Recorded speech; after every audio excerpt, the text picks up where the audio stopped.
What is happening, my friends? Good morning, good day to you. What is going on? Hope you slept well. I know I did. More on that in a second. I have a theory floating around in my brain. The live stream of the Eric Zane Show podcast is brought to you by Baldwin Ace Hardware, the kings and queen. Kings and queens. No, queen and king. Well, it's a husband-wife team that owns it. And, the ladies are always in charge. Baldwin Ace Hardware up north at the edge of the Manistee National Forest in beautiful Baldwin, Michigan. When you go up north, please consider Baldwin Ace Hardware. If you got some projects you're working on, don't go to the big box store and then bring it all up north. Get it at Baldwin Ace Hardware. Help out the local economy, okay? Think about that. I was just talking with Throat/Dale about that, and Smarter Than a Former Drug Dealer Trivia. He goes, hey, Zane, I like to put out a message there to the audience. What is it, Dale? Spend a little money at a local business. It's really hard. So, yeah, I think that's important. Thank you, Dale. Baldwin Ace Hardware up north. They also bring you my moments with the queen of the forest, the multi-talented Diana. Thank you, Baldwin Ace Hardware. Did you hear my voice crack there? Blue Frost IT as well, bringing you a portion of the Eric Zane Show podcast live stream. Blue Frost IT. Let's see. When am I doing the next Text Tuesday? Not text. Tech Tuesday. Damn it. What is wrong with me? You see, when I'm doing 2 or 3 things at once, that's when it gets weird. Coming up, Tech Tuesday. That is October 13th at 7 p.m. with Blue Frost IT. I know you're all waiting with bated breath to talk nerd stuff with Alan from Blue Frost IT. Actually, I'm going to add Kenny to that. I invited Kenny to the Zoom. The way we do it is we do like a Zoom, and then I show it on Facebook, and then I take the audio and I post it.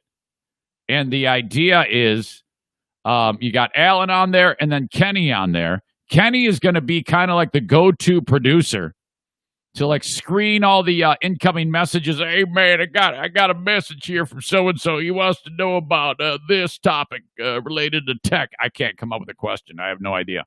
All I do is push buttons and click a mouse and hope that it works. Tech Tuesday, October 13th, 7 p.m. right here, the Eric Zane Show podcast household with Blue Frost IT. If you need anything from a managed IT service provider, especially an estimate on their services, please call them at 616-200-8550, online at bluefrostit.com. All right.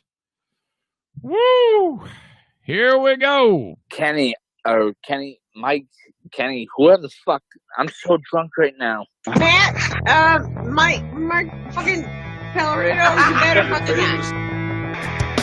Powered by the Zaniacs, this is the Eric Zane Show podcast. Here we go. It is the 30th of September, 2020. What's going on to you and yours? Hope things are going well. Here it is. Like I said, the 30th. It is a Wednesday, and right away, people are like, "Go ahead, start talking about the debate." Elephant in the room, and yeah, well, you pretty much read me like a book. I am going to talk about that extensively.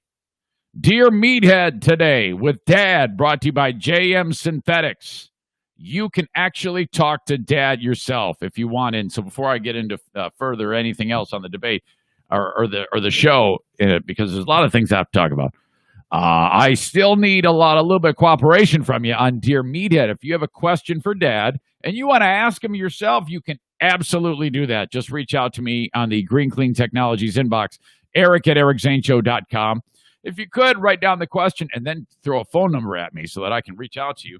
And I can put you in touch with Dad. He adores that. He's like, hey, am I going to talk to my fans again? So very, very cool. Dear Meathead, brought to you by JM Synthetics. You can talk with Dad yourself. Always a good time.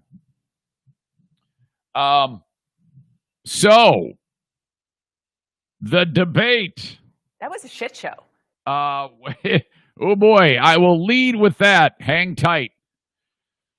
More on that. Holy crap. Oh, my God.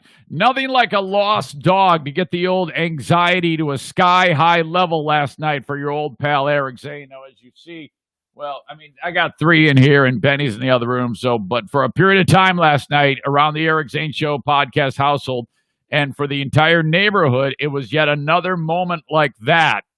And it's not my fault. Not my fault at all.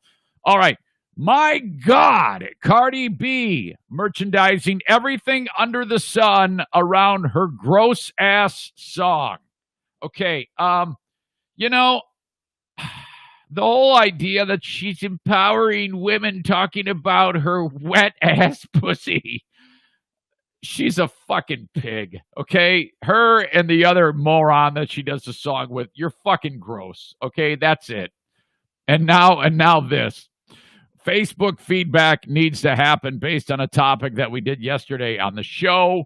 I had, oh boy, was I getting it from many, many people about a subject on the show. It was a story about the kid, the 4th grader, who's sitting there in his Zoom classroom, and the BB gun is laying up against the wall or something, like leaned against the wall, and then the sibling comes in, knocks it over, and the kid picks it up and leans the BB gun on the chair, and then the school's like, yeah, you can't fucking do that, and they said, all right, you're expelled for that. Oh, no, all right, we'll rethink it. You're suspended for 6 days. And the parents like, holy shit, I called a lawyer. I'm like, oh, my God. And I'm like, one of these parents going to learn. Anyway, Facebook feedback on that exact topic, as people were not at all happy with my position on it. I even got an email about it from Kent. Dropped the E out of you. He said, you're dead wrong on this, Zane. All right, so there you go. Facebook feedback needs to happen based on that topic.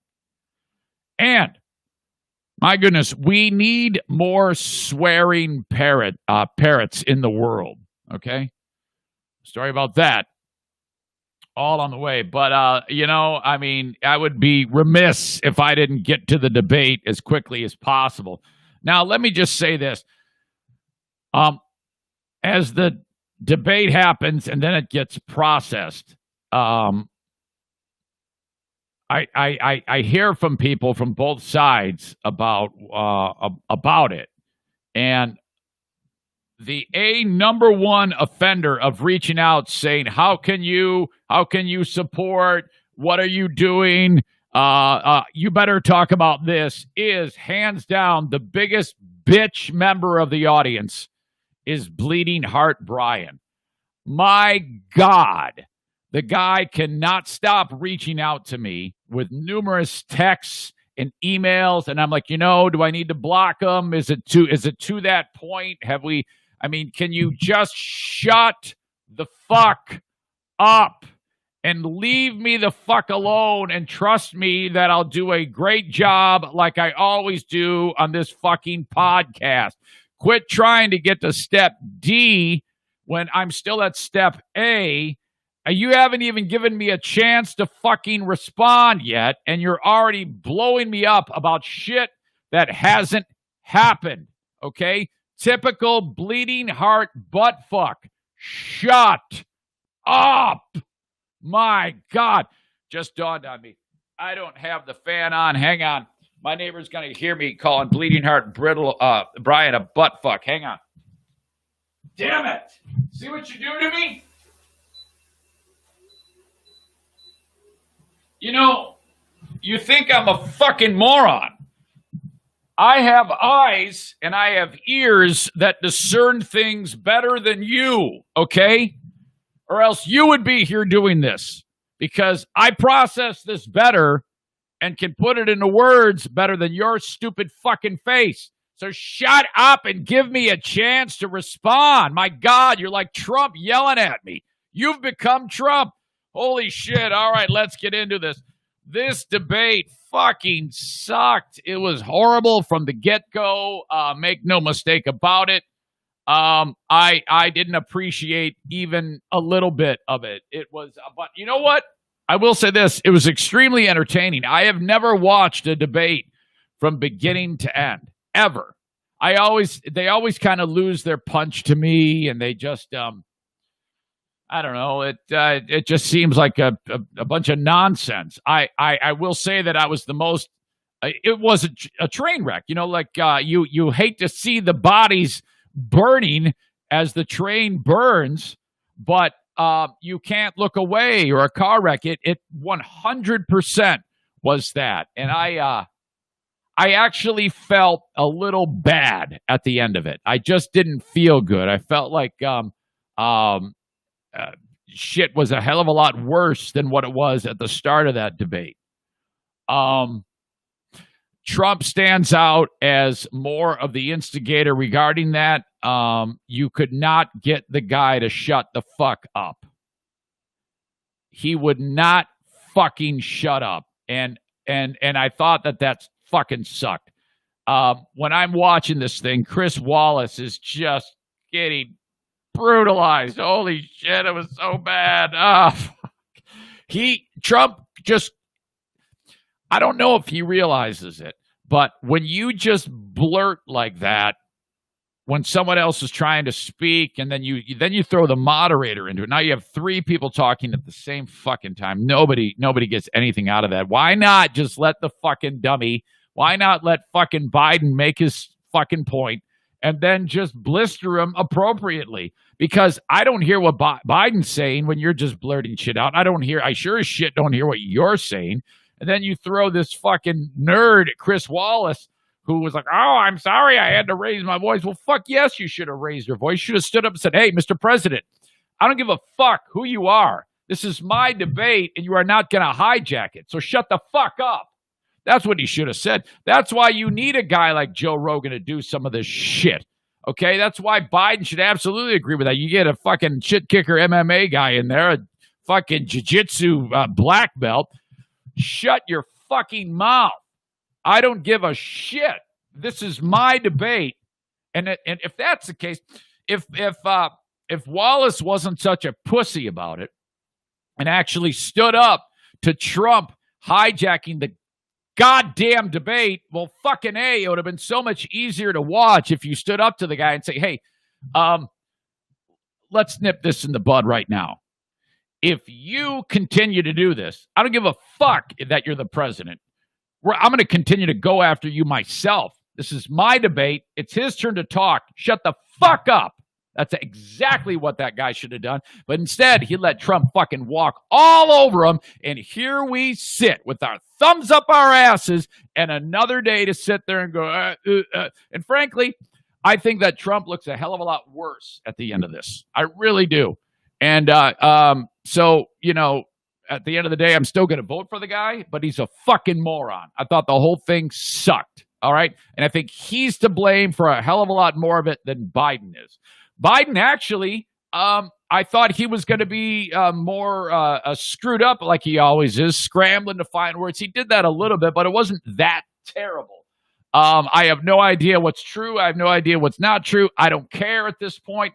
All I know is that at the end of the day, Trump looked terrible with an unbelievable amount of boldness with going after with the absurd interruptions. And if he did have good points to make, okay, they're lost. They're lost because the only thing anybody's going to talk about is how much of an asshole you were during that entire debate. So that fucking sucked. That thing was terrible, and I'm just calling it like I see it. It was the worst. All right. As always, I want your feedback on the debate. You can add comments on the Facebook stream. You can send me an email, eric@ericzaneshow.com. But let's get into a little bit of this. This is a decent amount of highlights.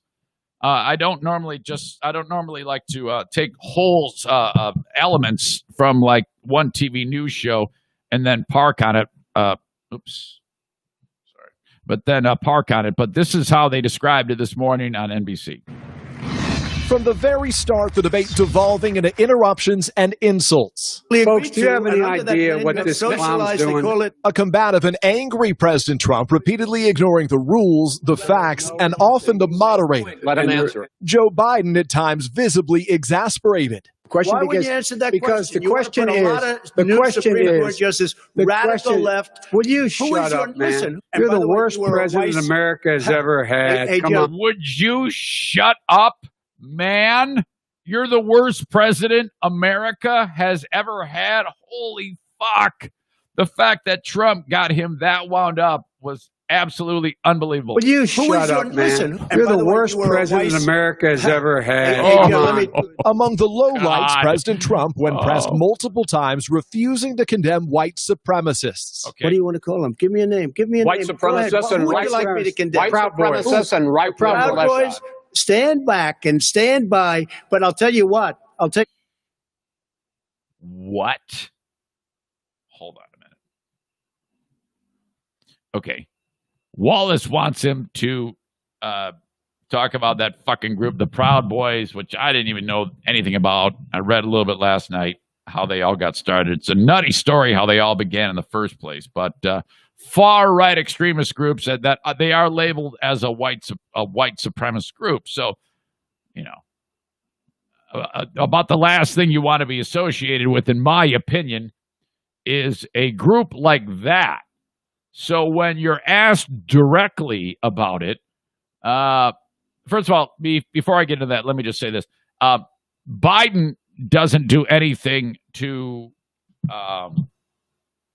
speak out against Antifa, who I think is just as bad as any group on the far right. Okay, they're fucking terrorists, Antifa. And Trump doesn't do anything to help himself out here with stand back and stand by. But at the same time, the silence that Biden and his opinion of Antifa that he makes during the debate, that's also terrible. No one is going to talk about that, of course. So that's fucked up. But Trump, out of all the things you could have said about the Proud Boys, I don't think it's a win to include stand by. You know who says stand by? Someone who's waiting to give an order. You don't say stand by. Hey, stand by because I'm about to tell you. You can't say stand by. What the fuck are you doing, you stupid fuck? Give me a name. Give me a white name. Supremacists and white like me to condemn? White supremacists and right Proud Boys. Stand back and stand by. But I'll tell you what. What? Somebody's got to do something about Antifa and the left because this is not a right. So now he's deflecting. It's like, okay, so I don't know why this is so hard. What are you so worried about? I mean, if you're hanging your hat on the white supremacist vote and worried about upsetting them, well, then we're all fucked, okay? You should not be worried about offending those people. You should absolutely address them in a negative way and say, I don't stand with them, and I do not support them, and they should not do that, and that is a terrible thing that has happened. You should say 1,000,001 things. You shouldn't just say stand back and stand by. It's very difficult when you're in a position like I am in to ever say anything positive when you have this guy saying stand back and stand by. I mean, can anybody help me out here? If you're following Trump and you're supporting Trump, how the fuck that's a fucking pile of shit you just gave us when you didn't say when you said what you said about the fucking Proud Boys. That's all bullshit. Tell you what. Somebody's got to do something about Antifa and the left because this is not a right-wing problem. This is a left-wing. This is a left-wing problem. White supremacists. Antifa's an idea, not an organization. Oh, you got it. Not malicious. That's what. That's bullshit too. He's talked about Antifa is not malicious. No, they're a fucking bunch of maniacs too, and he's just as guilty. But no one's going to pay attention to that about what Biden said because Trump said to the fucking white supremacists, "Stand back and stand by." Hey guys, stand by. I mean, wait there. Just punch your head, and then when I give you the order, like the fucking Battle of the Bastards, then you're gonna go ahead and do what you got to do. The fucking Proud Boys love that shit too. It's an idea. FBI director said. The Proud Boys, a far-right extremist group, immediately celebrating the president's comments on social media. Oh, no. The candidates also clashing on the issue of race. We have to go back to the core values of this country. They were teaching people that our country is a horrible place. It's a racist place. Vice President Biden? Nobody's doing that. He's the racist. On the coronavirus pandemic, Biden blaming President Trump for a failed response with more than 200,000 Americans now dead. He said it is what it is. Well, it is what it is because you are who you are. That's why it is. The president has no plan. The same man It's who all told set you up. by Easter this would be gone away. By the warm weather, it'd be gone. Miraculous, like a miracle. And by the way, maybe you could inject some bleach in your arm, and that would take care of it. This is the That same was man. said sarcastically. That was you said- know that. President Trump boy, I don't crediting know. his administration's handling of the crisis. We got the gowns, we got the masks, we made the ventilators. You wouldn't have made ventilators, and now we're weeks away from a vaccine. We've done a great job. And in one of the night's most heated Boy, you better hope you're weeks away from a vaccine. and personal exchanges, Biden renewing his attack on the president for reportedly disparaging fallen service members as suckers and losers, praising his son Beau, who served in the Iraq War and died of brain cancer in 2015. He was not a loser. He was a patriot, and the people left behind there were heroes. Really? And I resent. Are you talking like about hell. Hunter? Are you talking about I'm Hunter? talking about my son. He murdered, by the way, Trump murdered Hunter Biden. And then he kept talking about that fucking the wife of the mayor of Moscow giving him like all this money or some shit like that. And that was a moment that the fact checkers were all over it, and they're trying to determine what's up with that. And there's not enough information about this one. This isn't one that they can flat out say is not true because they just don't know. But Trump kept going back to hammering Hunter Biden. My God. Beau Biden, you're talking about. I don't know, Beau. I know Hunter. Yeah, Hunter got thrown out of the military. Oh. He was thrown out, dishonorably discharged. That's not true. He For wasn't dishonorably. cocaine use, Oh. and he didn't have a job until you Shit. became vice president. Oh, Once you my became God. vice It's president, And as for the election itself, President Trump escalated his effort to undermine confidence in the results. this is going to be a fraud like you've never seen. We won't know. We might not know for months because these ballots are going to be all over. I'm urging my supporters to go into the polls and watch very carefully because that's what has to happen. I am urging them to do it. As you know, today there was a big problem. In Philadelphia, they went in to watch. They're called poll watchers, a very safe, very nice thing. They were thrown out. Biden delivering this message directly to voters. This is all about trying to dissuade people from voting because he's trying to scare people into thinking that it's not going to be legitimate. Show up and vote. You will determine the outcome of this election. So as this all unfolds, like I said, I could not stop watching. And all I remember of the debate is the horrible vibe that it put out. This was not good in any way. This was something. CNN's Dana Bash. The fact that she said this on live TV, again, it's cable, it doesn't really matter, but her to say it like this, I think everybody can agree with this. The American people lost tonight because that was horrific. You just took the words out of my mouth. You used some high-minded language. I'm just going to say it like it is. That was a shit show. And, we're on cable. We can say that. Apologies for being maybe a little bit crude, but that is really the phrase that I'm getting, from people on both sides of the aisle on text. And it's the only phrase that I can think of to really describe it. I'm not going to lie to you. When Trump, now again, I'm voting for this guy, okay? And I am unapologetic when I say that, okay?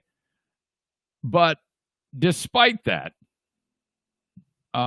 when Joe Biden told Trump to shut up, I was like, fuck, yes, thank God. Yes, tell him to shut the fuck up. I don't give a fuck. If I'm sitting here and Moses comes down and says, hey, as I'm trying to do the podcast, Moses is telling me and interrupting me every fucking word I say. I'm going to say, Moses, I don't give a fuck that if you did part the Red Sea, I'm talking, shut the fuck up. Okay, I would tell anybody to shut the fuck up if they kept interrupting me. Biden did just that. Vote now. You're gonna pack the Make court? sure you, in fact, let people know He doesn't want you're a to answer the senator. question. I'm not going to answer the question Why because would you answer that because question? the question you want to put a lot of the new question Supreme Court is justice, the radical question- left. Will you Who shut is up, on, man? listen, who is on your list, Joe? Fucking love This that. Who's is on your so list? Gentlemen, I think This we've is ended so this. He's going to pack the court. We have I'm not going to give a list. We have ended this. Would you shut up, man? Will you Who shut is up, on, man? listen, who is on your list, Joe? This Who's is on your so list? Gentlemen, I think This we've is ended so this. He's going to pack the court. We have I'm not going to give a list. We have Oh, my ended this God. segment. We're going to move on to the Fucking second segment. sucks. That was really a productive segment, wasn't it? Keep yapping, man. The people understand, Joe. They sure do. 47 years, you've done nothing. They understand. All right. Yeah, I get it. I understand what you're saying, Trump, but I don't think that that Trump helped himself at all. I thought that everything sucked. I thought that Trump sucked the most. I thought he not only did he sucked the life out of the room, and I don't think he did himself any fucking favors by sitting there and just yammering on and on and on. And it's his fucking fault. And I'm just calling it like it is. And you can take it or leave it. I don't give a fuck. He fucked everything up with that. And I think he could have made his points if he and still, I think he still could have helped himself a hell of a lot more if he'd have just shut the fuck up, let the guy punch himself out, and then do his thing the way he knows how. Instead, it looked like fucking terrible. He did look like a bully. It was awful. Okay. Did Trump call Biden a number two? A clever way of saying that he's shit?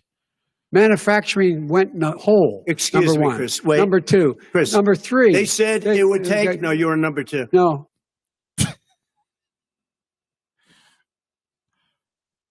In this clip, did Trump make Chris Wallace laugh with a joke? Vice President Biden, you are holding much smaller events with Because nobody will show up. people with. He actually cracked him up. Fuck. Vice President Biden, you are holding much smaller events with Because nobody will show up. people with. Wow. Okay. There you go. I threw it out there. That's basically how I feel about the whole thing. I thought it sucked. And I actually woke up in a bad fucking mood because of it. Absolutely the worst. Couldn't stop watching it, though. Again, it was remarkable. I'm like, why am I doing this to myself? Oh, my God, 15 minutes have just flown by of this debate. Can't stop. I just can't stop watching. More and more and more. Most of what both people said was not true at all. And, I'll let you do your own homework on that, but that's basically my takeaway of this thing. I thought it was absolutely the worst. Somehow, though, I managed to sleep the whole night. And by the way, I'm getting away from the debate now. I'm done with that. You can follow up with your own comments. I'll go back and I'll read the Facebook comments when the video is over, or the YouTube comments, whatever it may be, your Twitter. In fact, let me get this out of the way. Facebook is brought to you by Irvine's Auto Repair, Grand Rapids Hybrid, YouTube, F45, Byron Center. And then the Periscope video on Twitter is brought to you by Blue Frost IT. Please support them all. If you follow me on Instagram, I have Instagram Instant Trivia tonight. I'm hoping to actually be on time at 7 p.m. Instagram is brought to you by the Mario Flores Lakeshore team of Van Dyke Mortgage. $10 up for grabs on Instagram Instant Trivia. That's right, big ticket. And that is taken care of by my friends Little Debbie, distributed by MB Distributing. So I'm like, okay, now what? Now I have to go to sleep. I'm all wound up. I want to fight. We busted out the weighted blanket. Year number 2 for weighted blanket. And apparently just what the doctor ordered, because I cannot remember the last time that I closed my little peepers, and then the next, because typically every night I am awake every 90 minutes. Like I'll rise out of my slumber, look at the clock, pick my ass, roll over, go back to bed. No chance. when I shut it all down after Chris Wallace said, good night, everybody. And then I was like, okay. I looked at Twitter a little bit. Everybody was talking about the whole fucking Proud Boys thing right away. Trump did not deny. Oh, my God, it's terrible. Holy shit. Finally shut it all down. Fell asleep right away. And then the next thing I know, it's 5:50. I actually woke up before the alarm went off. Son of a bitch, I need a weighted blanket sponsor. My God, I would help sell so many of them. Shit. Absolute game changer. Jeez. Hey, don't forget Dear Meathead. We are 29 minutes away from Dear Meathead. Okay, I can't resist. I must see what some of these people are saying on Facebook. I don't normally like to do this because then I'm sitting there looking and trying to read at the same time, and I just can't do it. I just see a lot of activity. I'm not going to park on any one thing because then I'll end up staring at it like a moron. You're better off if you really want to get through to me immediately on getting a hold of me via email. Eric@ericzaneshow.com. If you have a question for Dear Meathead, by the way, it would be great at any one point to just to do it via email, or if you want to talk to Dad, you'd have to leave your number. That's all part of it. Dear Meathead, brought to you by JM Synthetics. Okay, folks, that is the open of the Eric Zane Show podcast. Cameo is where I talk to people and give them birthday salutes, congratulatory messages, maybe a, hey, good try. It's okay. Sorry you just lost your marriage. Cameo.com/Eric Zane. Haven't yet done that one. If you want to book me, it's just $15 on Cameo and a lot of fun. I love doing these things. If you would, just check it out online, cameo.com/Eric Zane, or search my name, Eric Zane Show, on the Cameo app and book me today. Open also brought to you by F45 Training Byron Center, online at F45training.com/Byron Center. BYRON Center. Okay, Byron Center. I remember when I was in the radio, we had somebody who was speaking on behalf of the community in Byron Center and kept saying Byron. And we're like, wait, you're doing it wrong. Stop saying Byron. It's Byron. Okay? F45 Training is right near the Family Fair in that same plaza. Byron Center are really, it's a community that's just bursting at the seams. Everybody's moving over to that neck of the woods in this part of West Michigan. Get in shape with F45 Training, 45-minute workouts every hour, on the hour, all throughout the day, and you got them on the weekend as well. F45training.com/Byron Center. Sign up for 7 days free to try it out. I mean, you can't lose with that, you know? Just click right there on their website, F45training.com/Byron Center, right where it says start free trial, and then you're in business, man. It's that simple. No obligation. Just try it out. You will love it. It is group training with a personalized touch. Excellent group of people. I love my friends over at F45 Training Byron Center. They were supposed to start last winter, but this thing called the pandemic got in the way of that. My goodness. So now here they are.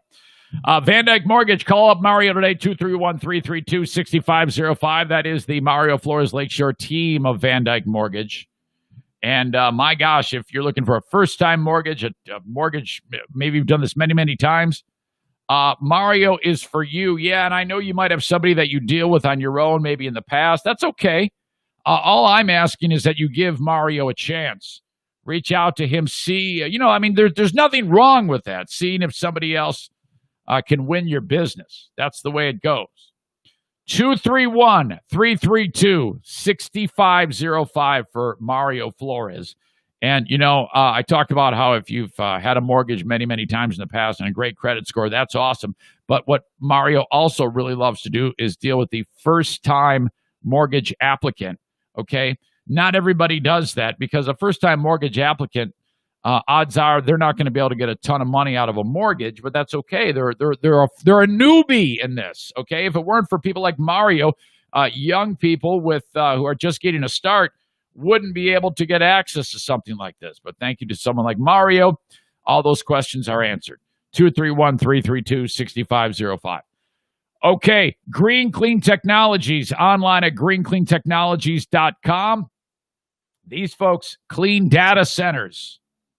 Call them at 989-560-7272 if you're in the Michigan area, even beyond Michigan. It's a Midwest thing, I guess. But if you have a business that has a data center, my God, it's very important that that area stays clean. Think about this. Reach out and get an estimate from Green Clean Technologies, 989-560-7272, or online at greencleantechnologies.com. Okay, so never a good thing when you're pulling in the driveway like I was last night. I'm like, okay, what do I have left to do for the day? I got some things I have to do around the house here. I have to get ready for meal train. We have meal train going on. We have a loved one who is experiencing some hardship right now, personal, and they're it's like meal train. The whole community's got to make a meal, And Diana says, "Can you make the slaughter the Turks Armenian meatballs?" I go, "Yeah, of course I can make slaughter the Turks Armenian meatballs." Okay, we need it by Wednesday. I'm like, oh, shit. So I'm like trying to plan that deal and get it all done. So I got that in my brain. That's about the only, that's like the most complex thing I want to think about. I'm pulling into the driveway yesterday. I just got back from limo school, trying to get my CDL. And all I want to do is plot out my plan of attack to make the frickin' slaughter the Turks Armenian meatballs. Madison comes running out of the house. First thing I notice is that there's mud. Oh, she's wearing shorts. Mud all over her feet and all the way up her legs. I'm like, what the hell just happened to you? And apparently she had been running around the backyard in areas that are really wet and marshy as she was looking for O'Neill. That's exactly right. Where the hell is O'Neill? Hi, O'Neill. Yeah. Oh, I see O'Neill all the time. I don't blame you. I want to see O'Neill all the time, too. Who wouldn't want to see O'Neill all the time? Oh, I see O'Neill all the time. I want to see O'Neill all the time. Oh, I see O'Neill all the time. Hi, O'Neill. Hi, O'Neill. I want to see O'Neill all the time. Oh, I see O'Neill all the time. Hi, O'Neill. Hi, O'Neill. Oh, I'm going to make your head explode again with Stevie. My fucking Pellerino. Hey, honey, how you doing? Fucking O'Neill's gone. Holy shit. You got to understand. Every time we lose a dog, I'm immediately, I've drawn the conclusion. The dog is, at that moment, hey, O'Neill's gone. I can't find him. I'm like, the dog is dead. And they've obviously never been further from the truth in any of those times that I've thought that. But it does cross my mind. Now, I can't tell you how horrible that would be. I mean, seriously, I don't know what I think I would be. I don't know why this is, and this might sound terrible. I think a dog getting greased by a car would be worse than a human dying. If I had to weigh between Jim falling off a cliff and O'Neill getting hit by a car, I think I'm going to take Jim falling off a cliff. No, that's not true. I can't quite say that. Even that sounds fucked up to me. But it's pretty close. It's a toss-up. I guess it depends on whether or not Jim's pissed me off or even Madison or Jackie or my wife. If I had to choose between any one of those people or O'Neill,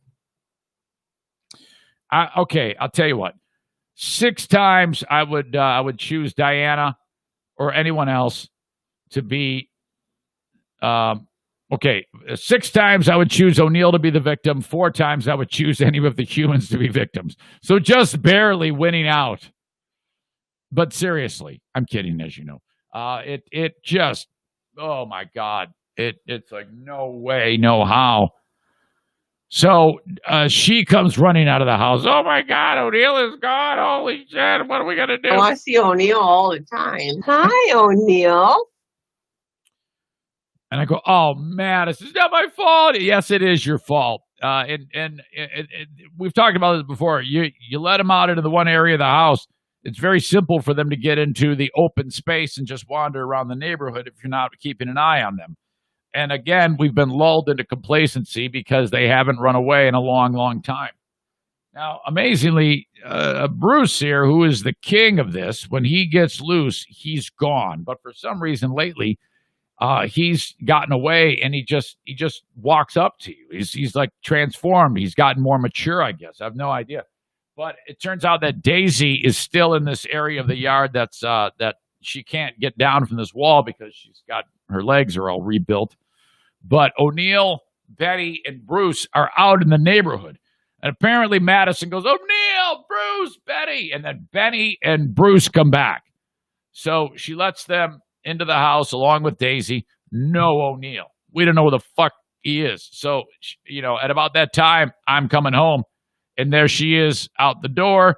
The neighbors have already been alerted because she's screaming the dog's name, O'Neill, my poor neighbor, Renee. She goes, I think I saw him. I'm like, oh, I'm kind of like impatient with her, which I felt bad about. She's just trying to help. My neighbor, Kristen, down the street, she's out driving around the neighborhood at this point. And I'm like, son of a bitch, man, this is the worst because you just don't know where they are. So I said to Maddie, I go, all right, this always works. Get dog food, I talked about this before, put it in the dog bowl, put the other bowl on top of it. Now you have a big rattle. The dogs hear that. They oftentimes come back immediately. So she's walking around the neighborhood with these two dog bowls, shaking the dog food while I'm driving around, screaming out the window, O'Neill! Oh, no O'Neill. First thing I did, though, is I went out to the busy street by my house to see if he was there, because if he's there, has a better chance of getting hit by a car. So I'm like driving around Schimmel's house. I see Schimmel, the guy with the chickens. I go, Schimmel, did you see my dog? No. Where you see my dog? You see O'Neill, man. He's out wandering around. I don't know what I just wanted to tell him. And he's like, yeah, that's right. Trump 2020. He's a huge Trump supporter.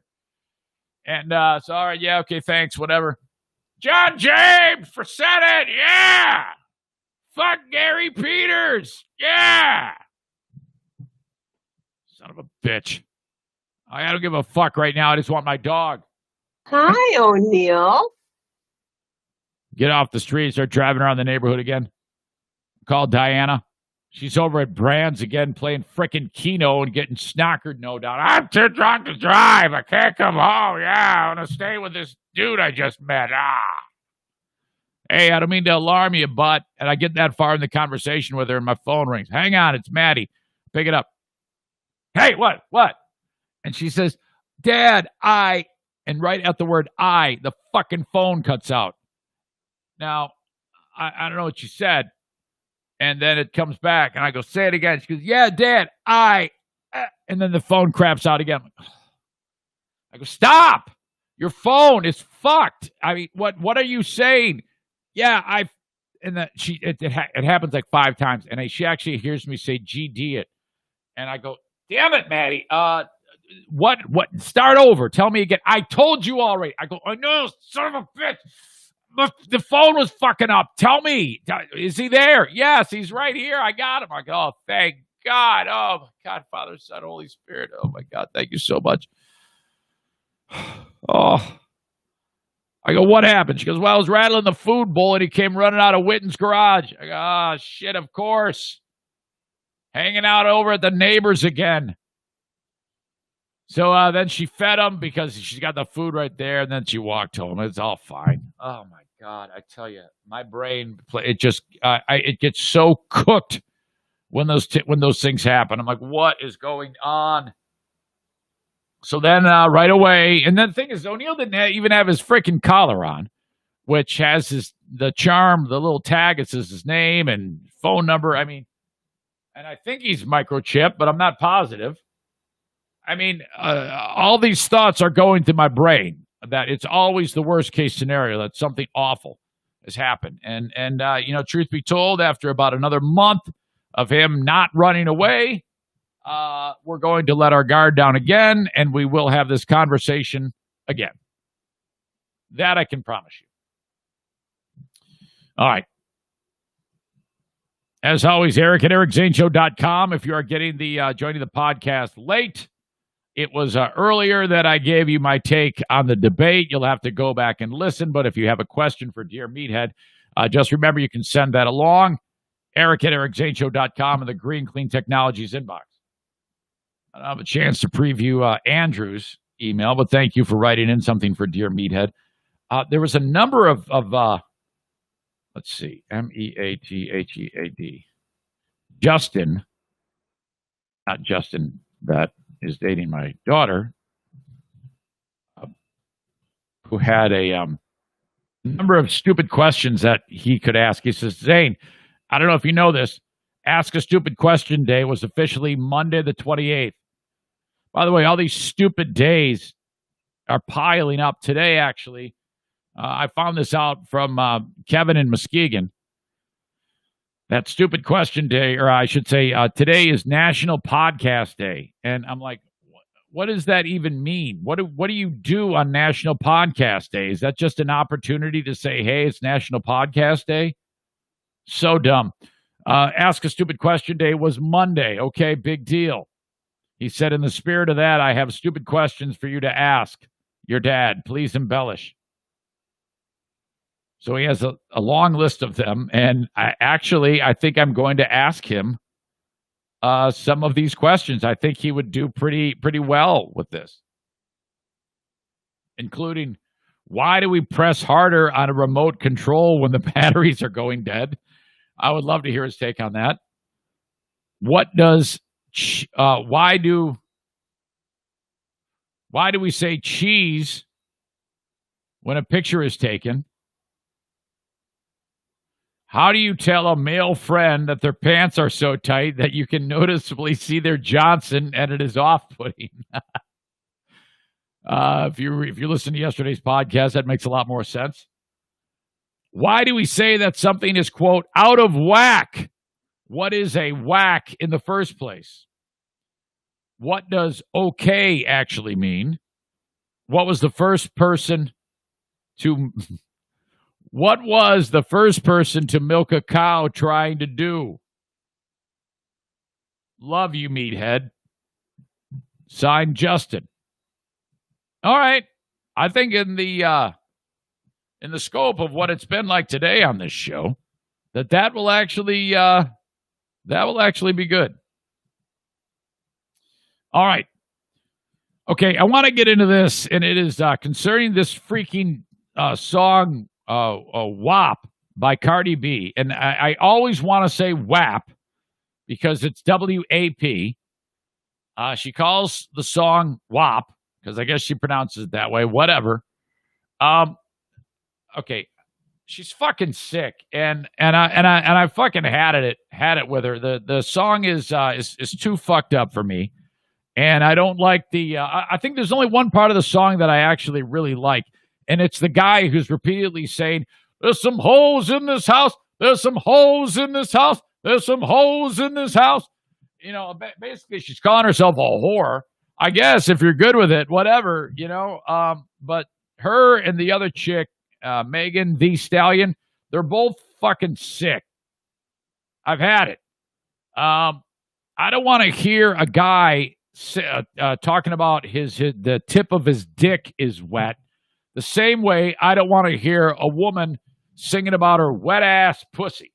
Now, if I'm in the throes of passion and that happens to be talked about right then and there, perhaps. But if I'm sitting there in the library and somebody's sitting next to me and they bust out wet ass pussy, that's fucking terrible. Or if I'm in a limousine driving a wedding party around and it's so fucking awkward to hear this song.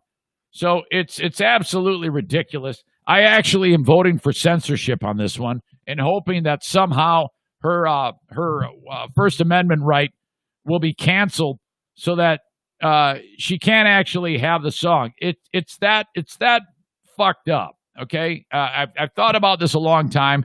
It's just absurd. And they talk about, well, it's empowering women. No, it's not. It's fucking sick. Okay, if a guy is talking about his conquests of women That's one thing. A woman should be able to sing about her conquests of men. But that's not what this is about. She's talking about how wet her vagina is. I wouldn't want to hear a guy talking about how much jizz he has fallen off of the tip of his dick. I don't want that. Nobody wants that. If she's singing about that, it should be okay for a guy to have a song called Jizz on My Dick or something like that. And then everybody would go, oh, man, this is a great song, man. I love following up wet ass pussy with that song Jizz on My Dick. It's fucking wrong. It's just disgusting and sickening. But this crazy bitch, she's not letting in at all, or she's not giving in at all. She's letting everybody in, as far as I can tell. She has...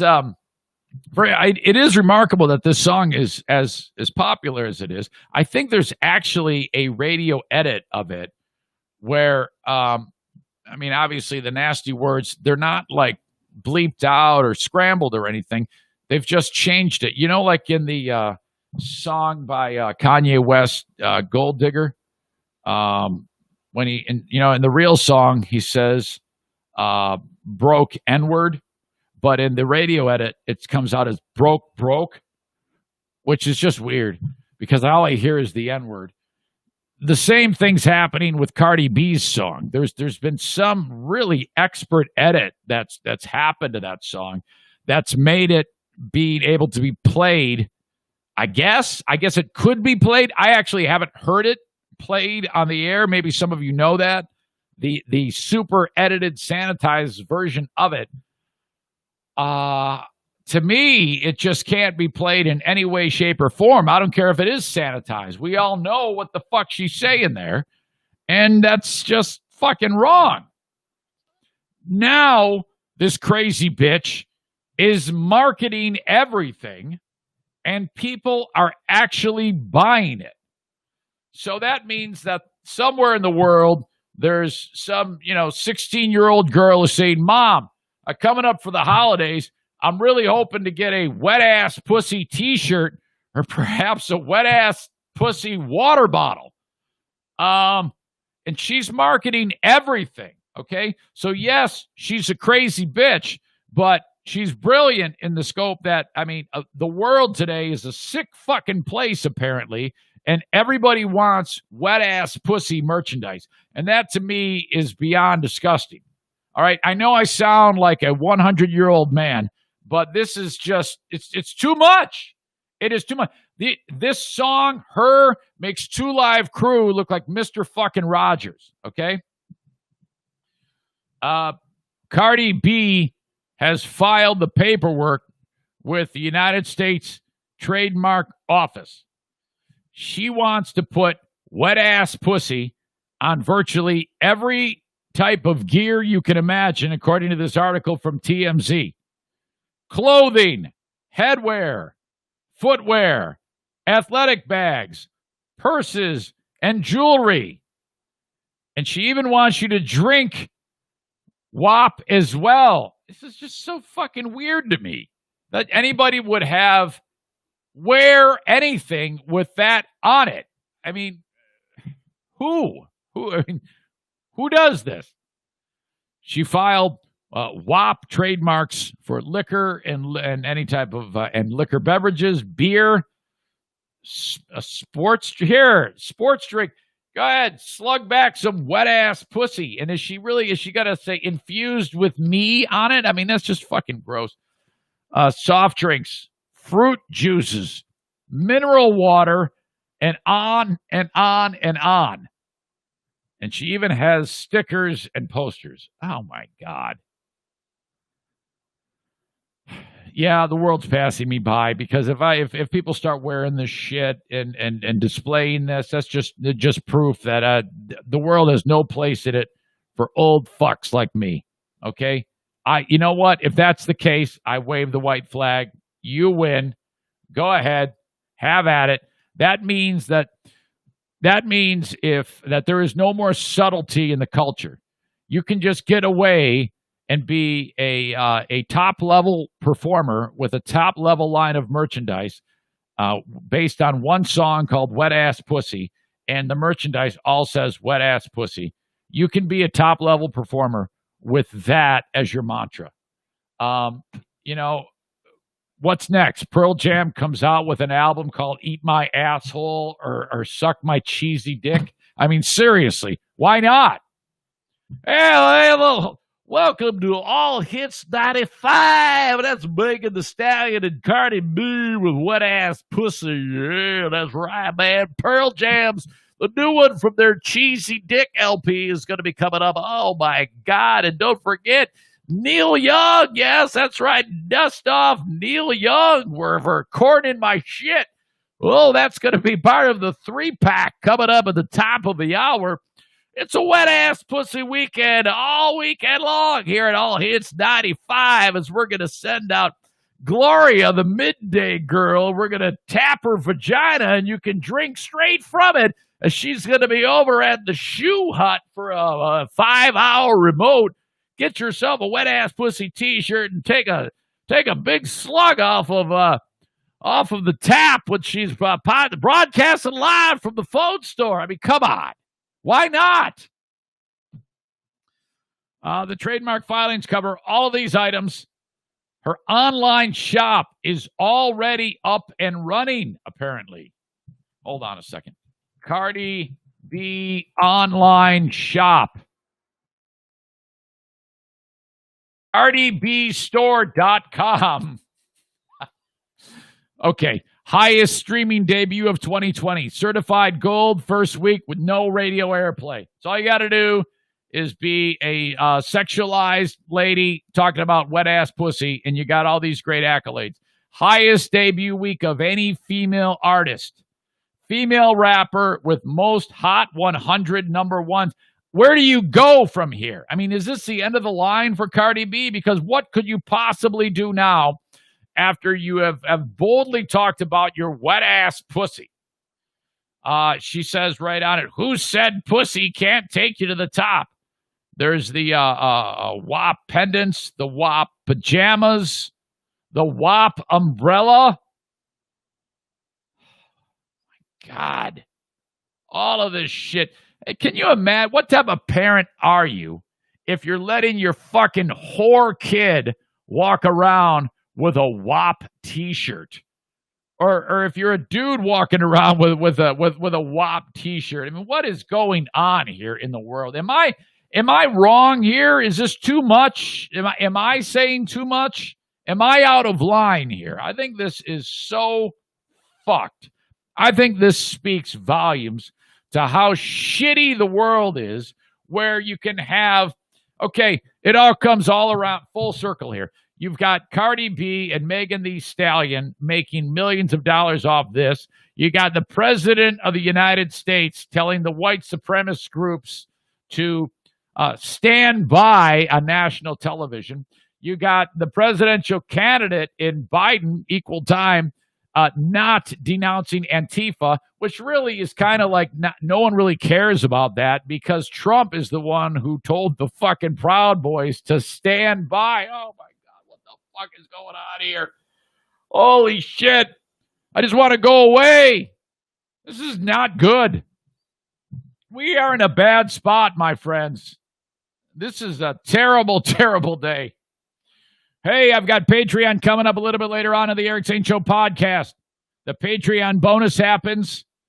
People subscribe to my Patreon for $5 or $10 a month. And with that, you get my daily bonus podcast. You get Smarter Than a Former Drug Dealer Trivia. You get the Insane Asylum, which is my 2-hour radio show on Q100 with no commercial interruptions, that is. I post that for you there.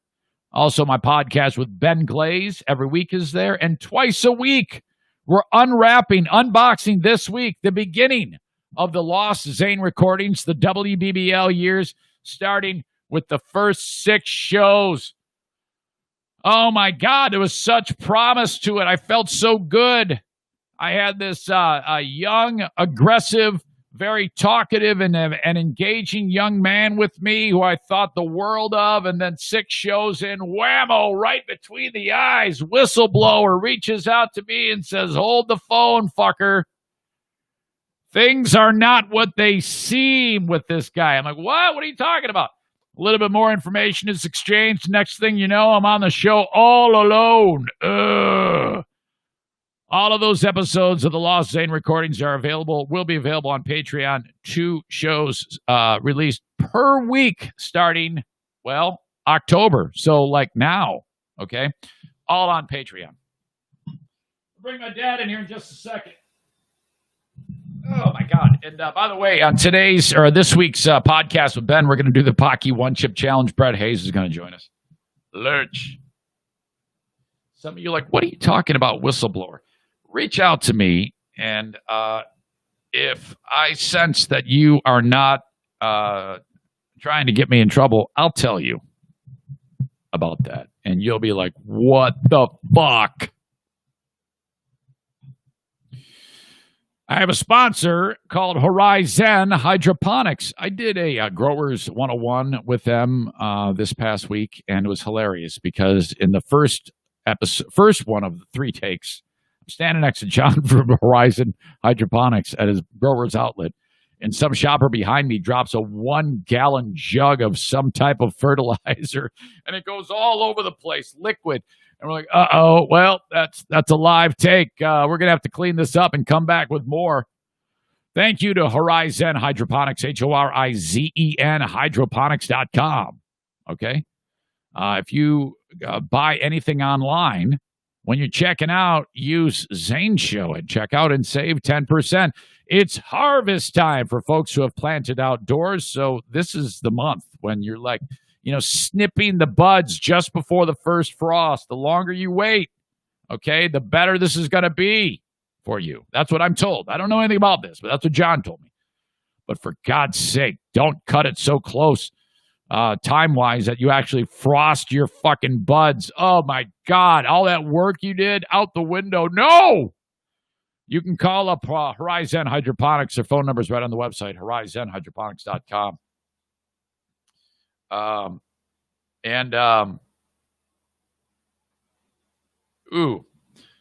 on a second. I must respond to this text. This is actually extremely important. I will call you in a little bit, period.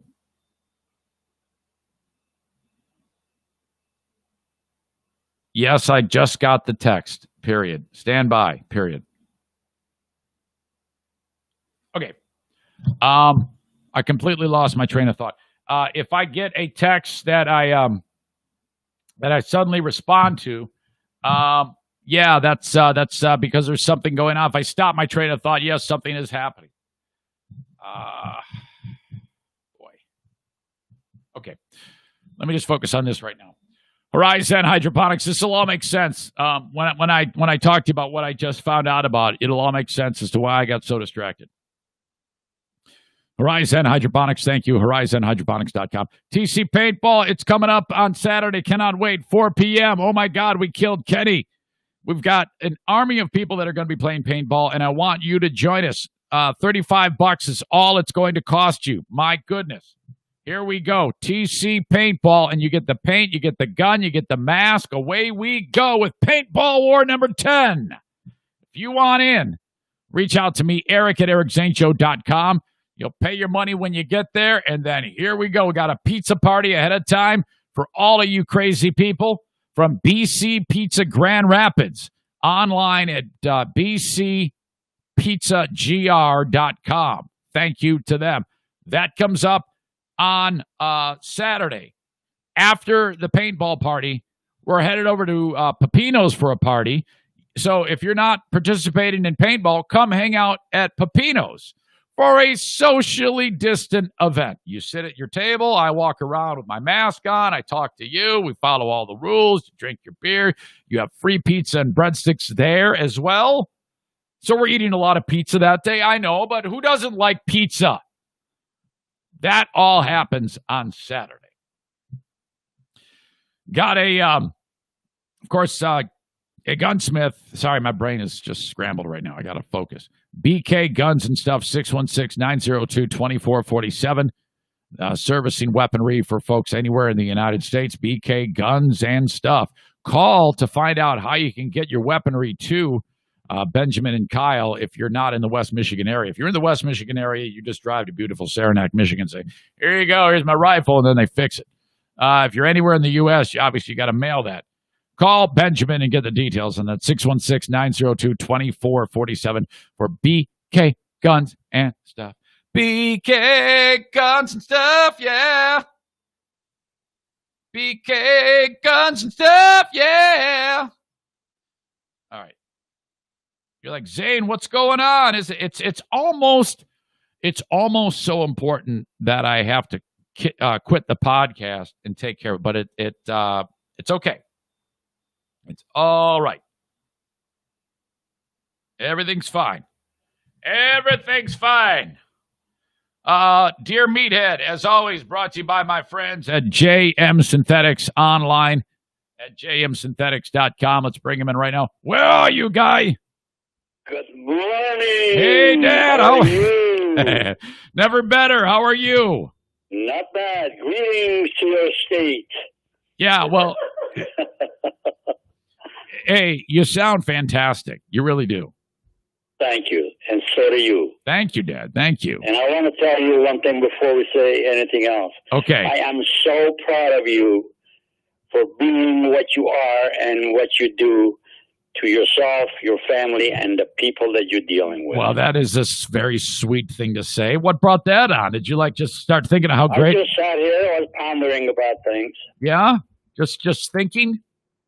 Yeah, just thinking. All right. How lucky I am to have you. Well, that is very, very kind. I'd love to hear that.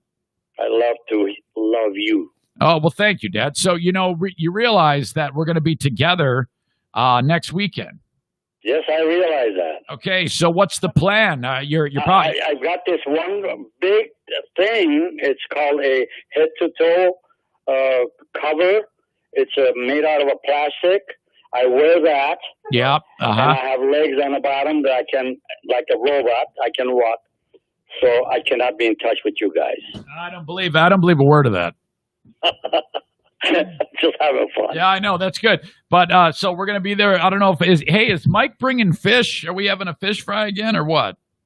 I should.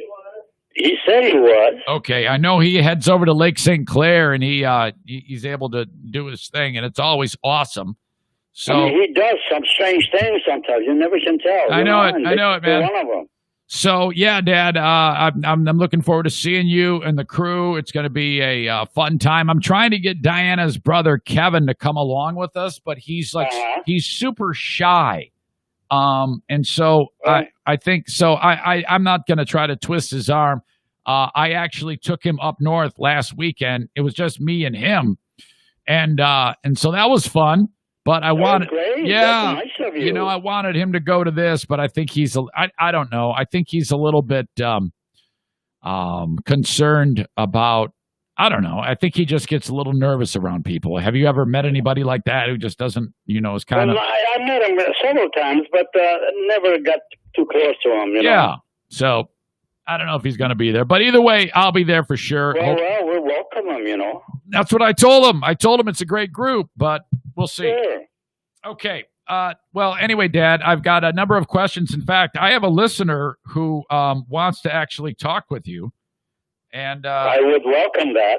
Okay, so let me look him up here. Jeremy the Gay is what I hang on a quick second. I can't read upside down.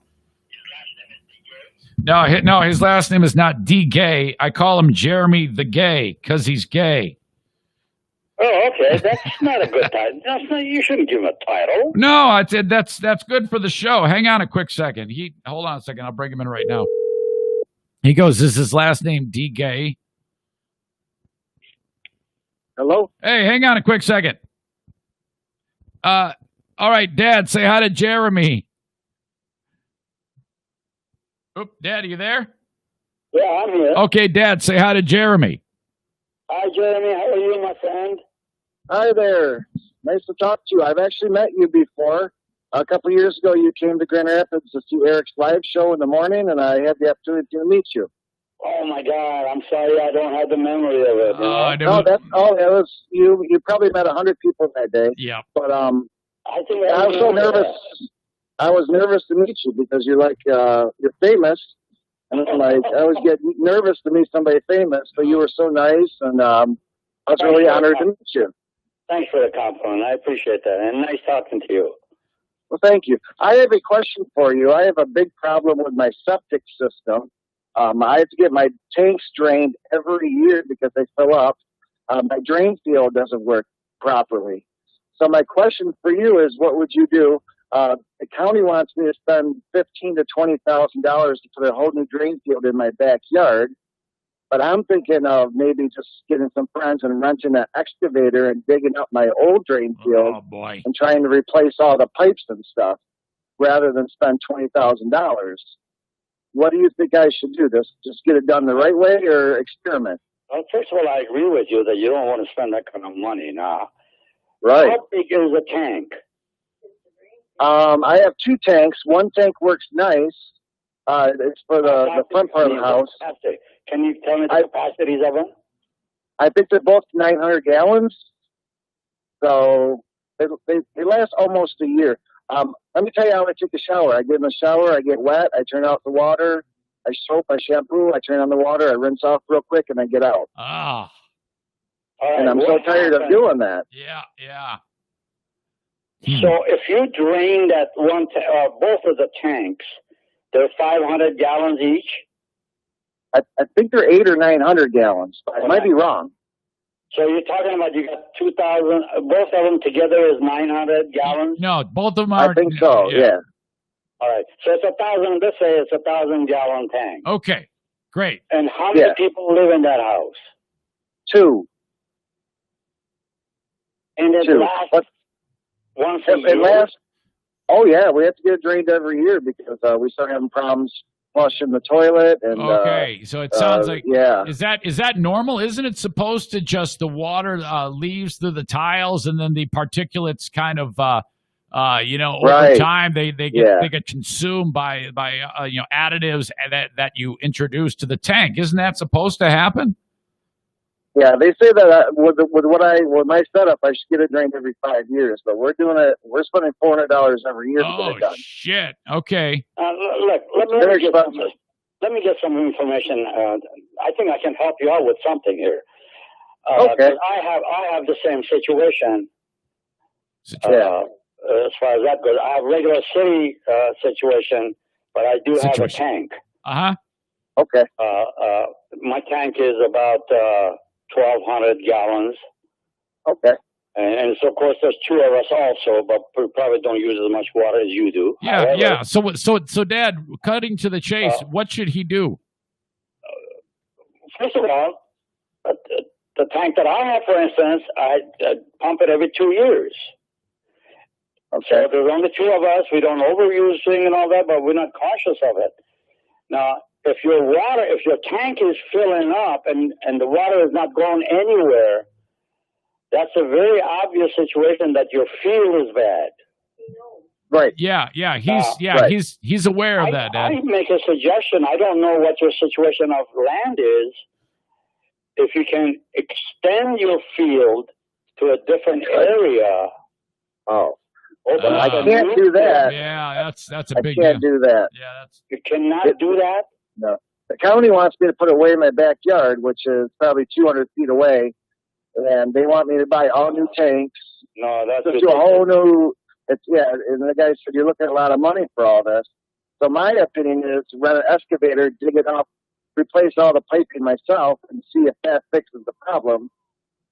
Because that will be $1,000 maybe. Oh boy, yeah. The water is leaving into the field.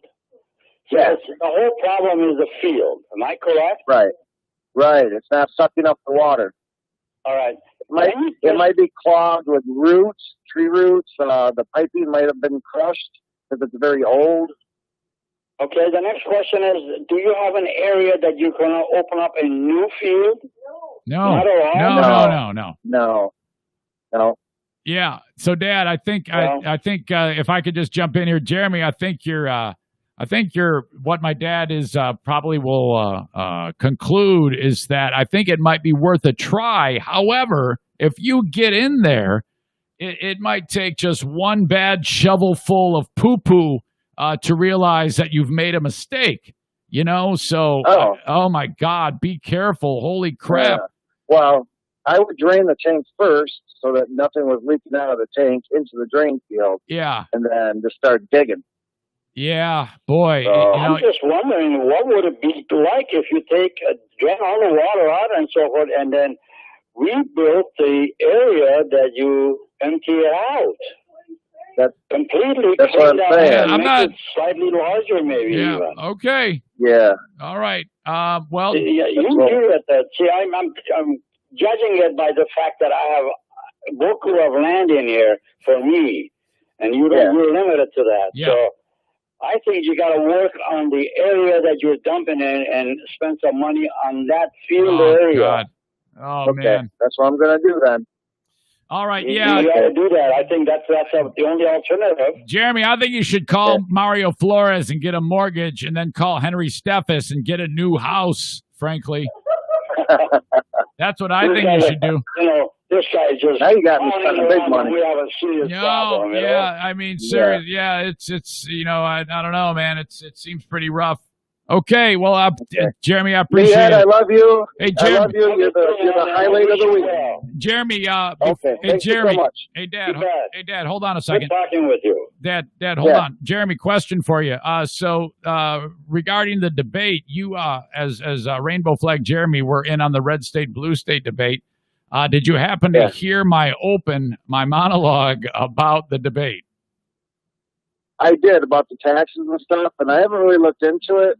No. I'm not talking about that. I'm talking about today's show. Today, my response to what I saw last night. No, I drive for a living, and I'm actually almost in Traverse City, so I go through that area. So I usually download you later, but I will listen as soon as you put it online. All right, buddy. Thank you. All right, I want you to ask me that question, Eric. Yeah, I will. I'll ask you that in a second. I'll see you at the chili cook-off next week. All right, buddy. See you. Okay. All right, Dad. So the debate last night, let's get into that. What did you think? I think it was the lamest debate I've ever heard of. Oh, I know. It was terrible. It was so bad. First of all, either one of them, they had no respect for each other whatsoever, called each other names. No. Biden started that trash. Well, he was frustrated because Trump kept... I don't care what he is. He's debating. It's an intelligent conversation on both sides should have taken place. Calling each other names. You kidding me? Yeah, that was rough. It was really bad. It was one of the... I actually was upset, but you know what? It's interesting. I couldn't stop watching the damn thing. It was. Well, we watched it right to the end. Yeah, it was like a train wreck. I don't think I've ever watched an entire debate. I usually okay, I've had enough. But it was like I couldn't take my eyes away from that nightmare. Oh my gosh! No, neither one of them really did anything. But Biden just started off to be civil, but he became really uncivil and tell the president to shut up. Well, yeah, but at that point, I as much as I'm going, I've said this many times that I am going to vote for Trump. At that point, I wanted him to shut up. I mean, it was so. Both of them should have shut up. The name calling and all that was no debate. Yeah. And you don't tell the president that he's the worst president that we've ever had, and that's not true anyway. I don't know, Dad. I mean, I'm not saying that I agree with that, but I am saying that we're at a point now because the bar has been so low for everyone involved that's the way it is. I mean, it seems like we're at that point in society, you know? This is true, but Eric, what did they accomplish as far as running the country? They accomplished nothing. Well, that debate, you're right. I mean, I thought that everything about that debate was horrible. All they did was told each other they hate each other. Yeah, it was really, really disgusting. I think that, can you imagine if Trump just patiently let him punch himself out and then actually tried to And then, you know what I mean? I mean, if he actually gets, there is some gamesmanship there. And if you go at it the way that they both went at it, I mean, at the end of the day, nobody hears a word that they say, and we're only talking about the flare-ups and the flash-ups. Here we are. Absolutely agree with you. All I care about is Biden told the president to shut up and called him a clown, and that Trump told the white supremacist group to stand by. All of those things, it's just horse shit, and I was absolutely disgusted with the entire thing. It was disgusting. They accomplished nothing, wasted taxpayers' money. Yeah. And now we got to wait for the next one. All right, Dad, I got a question from Drew in Saratoga Springs, New York. Drew writes, hey, guy, my mother-in-law is a little rude. We usually have Sunday dinner at the house, and my wife's parents, they come, even though they aren't married still. And then this mother-in-law, who's rude, always talks with food in her mouth, and last Sunday a piece of corn flew out and landed on my daughter's cheek. She then laughed it off. She then laughs it off and pees a little and announces it. She leans over to fart and does this at the dinner table. What are your thoughts on my mother-in-law? What should I say to her, if anything at all? Well, really, what can you say? The damage is done by telling your mother-in-law how lousy she was, or, you know, the way things went. Right. It's not going to solve any problems. The mother-in-law probably, basically, that's her makeup. She's just She'll sick. probably do the same thing somewhere else or some other time. Or maybe she has no respect for the rest of the family. So what's the sense of showing hatred and dislike for one thing that she did at your presence, at your home, at your dinner? I think you ought to bite the bullet and let her go at that. There you go. Okay, so avoid the problem, let her go home, and try to avoid when possible. They say fight fire with fire. That really doesn't work. All right. So you're going to lower yourself by showing anger and disgust and all that to her to do what? Create more hard feeling. Let her go. Don't talk about it.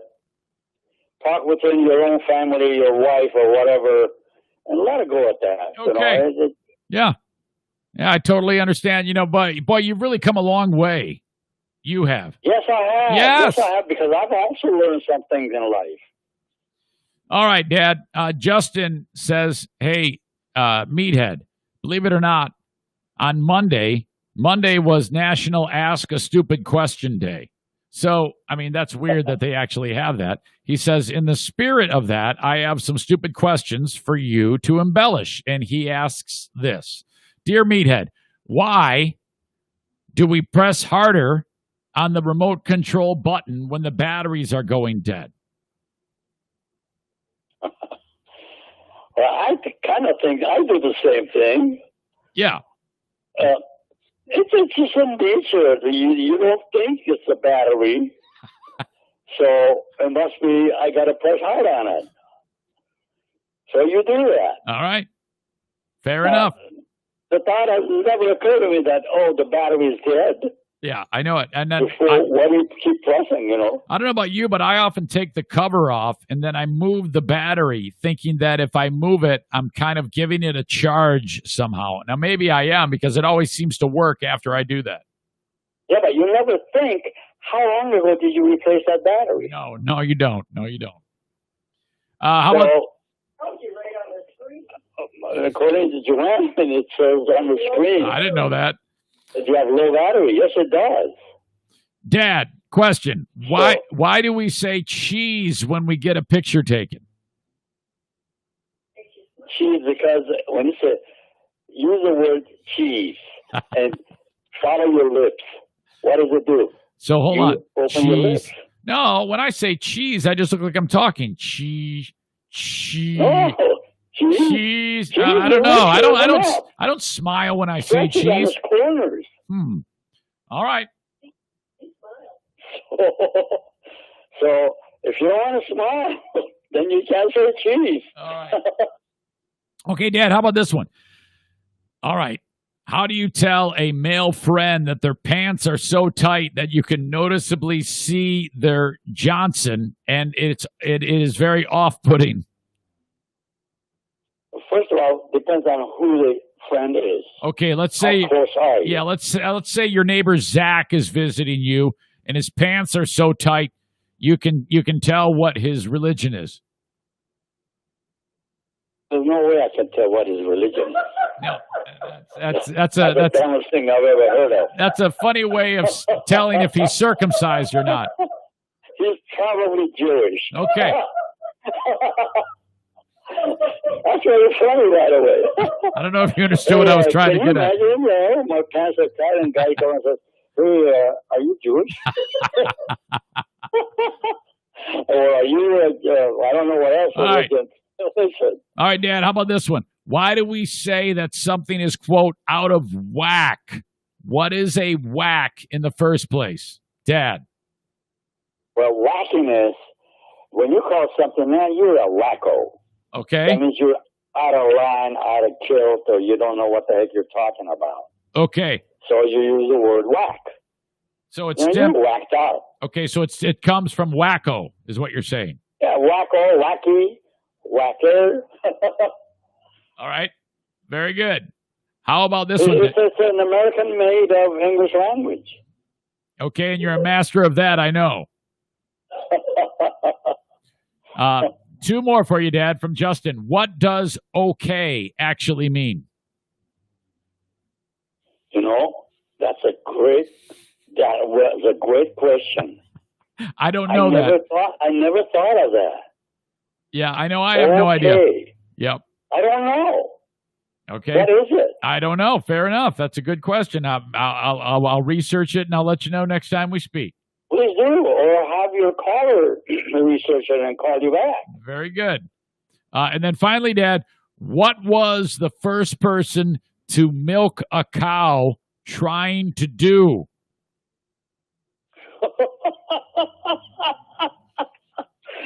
Where do you find these people that call you with this question? I don't know, man. It's just what he says. He wants to know. I'm learning so doggone much this morning. I have no clue. All right, Dad. I don't know. I think it'll just go unanswered. Repeat that question one more time. Okay.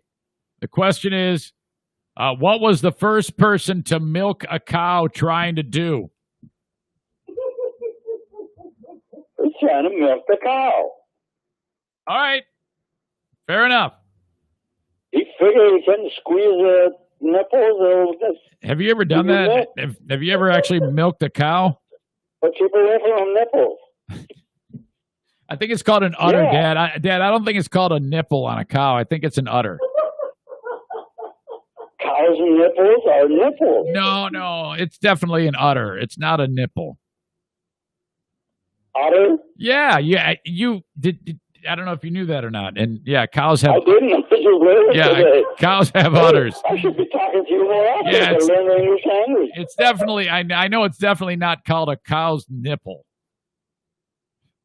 Oh boy, it is to me. All right. Well, I'll tell you what, Dad, you've been a breath of fresh air at a time when that crazy debate kind of put everybody in a bad mood. I think that you kind of gave us some perspective and kind of righted the ship for us. So for that, I thank you and Joanne, as always.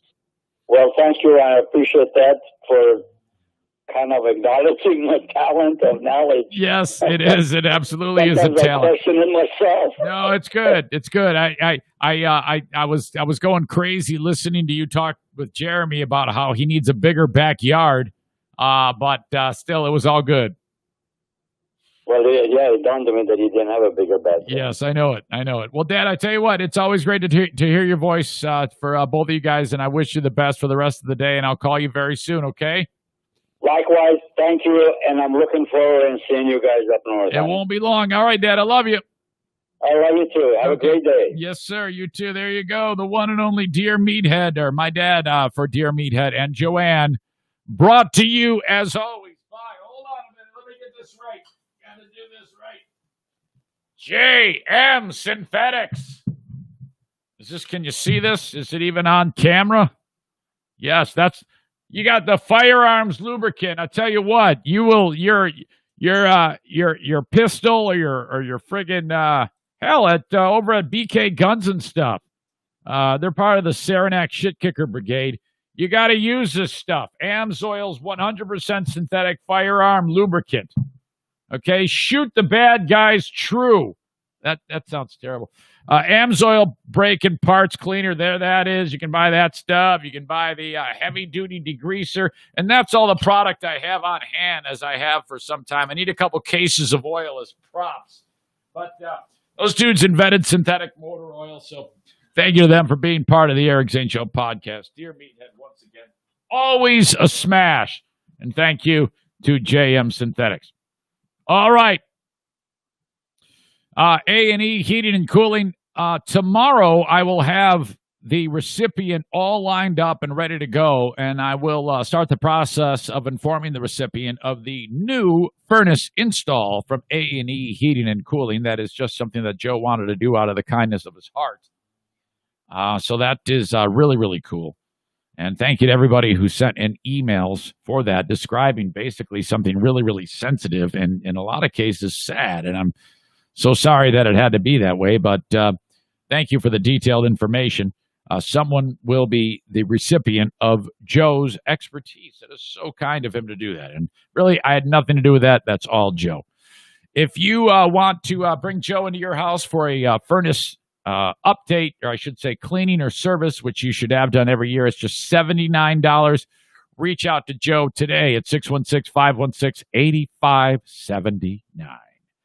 How about Terrytown RV? They're on Division between 68th and 76th Street. Love those folks over at Terrytown RV. Online at terrytownrv.com. Man, just a great, great website with so many amazing things to look at. If you're in the market, it's always a good time to shop if you go through Terrytown RV. They have so much inventory. They have their own indoor showroom with like 200 units in it. So basically, they have basically an indoor RV show every day of the year because of their unbelievable accommodations at Terrytown RV. The biggest and best in the Midwest. Don't go to any of these ham and eggers, okay, trying to entice you with their super deals or whatever it may be. There's only one place you should get an RV from, and that is Terrytown RV, online at terrytownrv.com. Okay.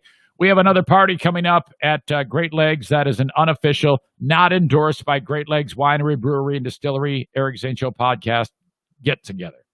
Socially distant, following all the rules. We go to Great Legs. We drink their wine. We drink their beer. We drink their grappa. I had no idea what that was till I met these people. It's something Italian. It's an Italian thing you wouldn't understand.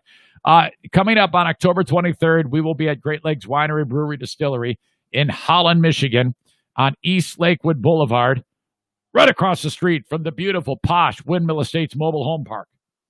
Come see me hang out with the Zaniacs. That is Friday, October 23rd, 7 p.m. All right. Hold on a second here. Where am I?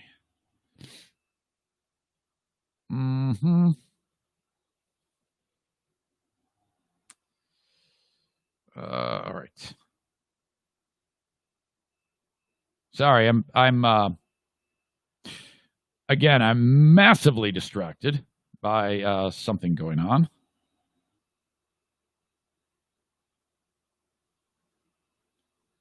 What the hell is going on here?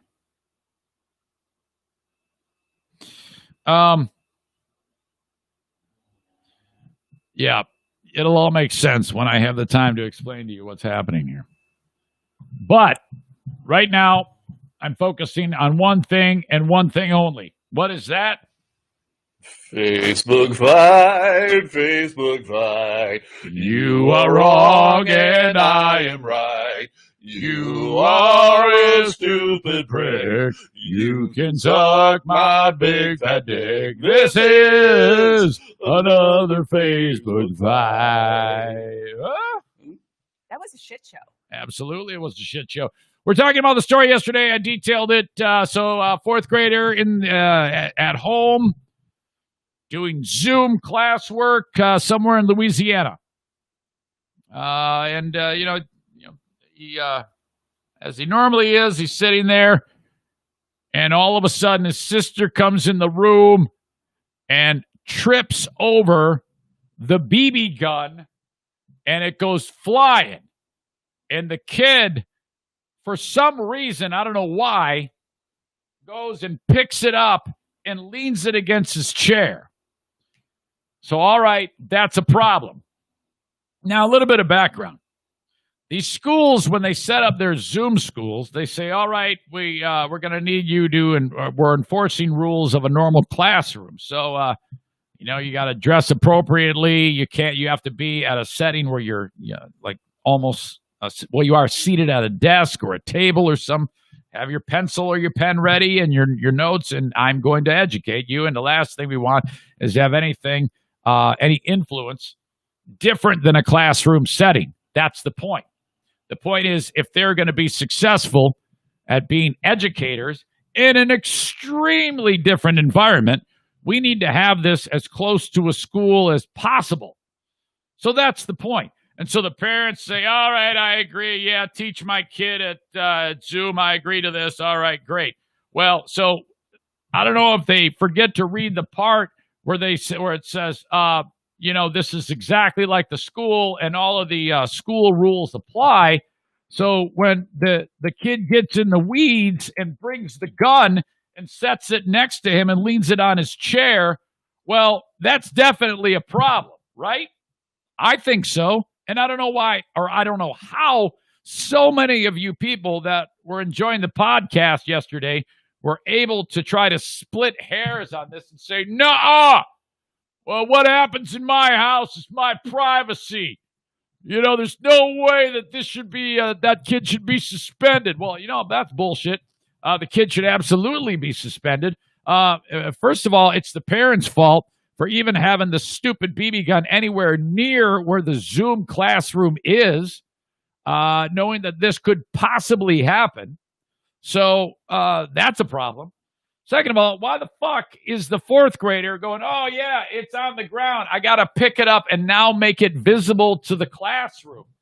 I don't know what the kid was thinking. Maybe he was trying to impress some kids in the classroom. I have no idea. We don't know. I know one thing. That was a stupid thing to do, to put the BB gun in the camera shot so that everybody can see the fucking thing. So absolutely that kid should be suspended. He broke the fucking rules, and that's it. Let me start with the most pissed. That would be Kent, who was wound up. Holy shit, he dropped this on me. Zane, you're dead wrong, man. The kid should not be suspended or expelled for having a gun in his room. Oh, my God. How difficult it must be being wrong all the time, Kent. Oh, shit. It doesn't matter, Kent says, if it is an extension of the classroom or not. Yes, it does. My house rules supersede the school rules. No, they don't if you agree to the rules. Sorry, it's not the school's fault that you agreed to it. If my child wants to display religious symbols, no one's talking about that. While in a Zoom meeting, then he can. I don't know how in the scope of how many sentences, 1, 2, 3, 4, how after just on the 5th sentence, you can actually take the point of this and make it different, okay? This is where people get in the weeds when it comes to arguing with someone as brilliant as me. You somehow go down that road. That has nothing to do with this. So I don't even need to acknowledge what that is because that has nothing to do with the argument here. But you wrote it. If my child wants to display religious symbols while in a Zoom meeting, then he can. Okay, well, if this scenario pops up, then maybe you can be involved in that conversation too, but that's not what this one is about. If my child has a toy gun, okay, back on track, Ken. If my child has a toy gun in the background, That's fine, as long as he's not pointing it at the screen. Yeah, you're not the rule maker here, unfortunately. So there's that. This is absolute bullshit that this kid got suspended. Okay, I'm sure the parents agree with you too. If the school wants to start paying, this is classic. I heard this from more than one person. Kyler was doing this too. If the school wants to start paying rent, internet, and electricity, they can have a say in what goes on. Well, how about you just don't Zoom your kid and you can educate him the way you want to from home? Sure, that's how it is. Because it's so easy for teachers, let alone during a pandemic with kids in a classroom, to also add Zoom into it. Yeah, make it more difficult. Yeah, who cares? It's easy for the teachers. Yeah, who gives a fuck?